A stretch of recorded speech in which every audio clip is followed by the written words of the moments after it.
সবচেয়ে শক্তিশালী পাসপোর্টের সেরা 10-এর তালিকা থেকে কেন বাদ পড়ল যুক্তরাষ্ট্র?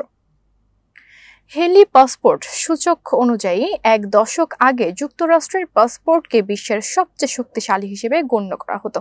ভিসা ছাড়া একটি দেশের নাগরিক কতগুলো দেশ ভ্রমণ করতে পারেন তার উপর ভিত্তি করে এই সূচকটি তৈরি করা হয়। 2025 সালে এসে যুক্তরাষ্ট্রের পাসপোর্টের এই মর্যাদা কমে গেছে। 20 বছরের মধ্যে প্রথমবারের মতো এবার বিশ্বব্যাপী সবচেয়ে শক্তিশালী পাসপোর্টের সেরা 10 তালিকা থেকে যুক্তরাষ্ট্র ছিটকে পড়েছে। মার্কিন পাসপোর্ট 2024 সালের 7ম স্থান থেকে নেমে এখন মালয়েশিয়ার সঙ্গে যৌথভাবে 12তম স্থানে রয়েছে।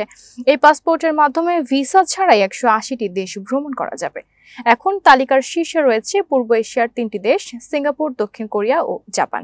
যথাক্রমে 193, 190 ও 179টি দেশে ভিসা মুক্ত প্রবেশের সুবিধা পায়।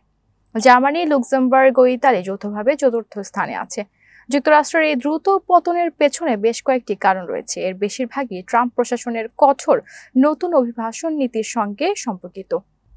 হেনলি অ্যান্ড পার্টনার্সের চেয়ারম্যান ক্রিশ্চিয়ান কেলিন এক বিবৃতিতে বলেছেন, গত দশকে মার্কিন পাসপোর্টের শক্তিশালী অবস্থা নিচে নামাটা শুধু র্যাঙ্কিংয়ের রদবদল নয়, এটি বিশ্বব্যাপী চলাচল ও সফট পাওয়ারের গতিপথের একটি মৌলিক পরিবর্তনের ইঙ্গিত দেয়। যেসব দেশ উদারতা ও সহযোগিতাকে গ্রহণ করেছে তারা এগিয়ে যাচ্ছে, আর যারা অতীতের সুবিধার উপর নির্ভর করে বসে আছে তারা পিছিয়ে পড়ছে।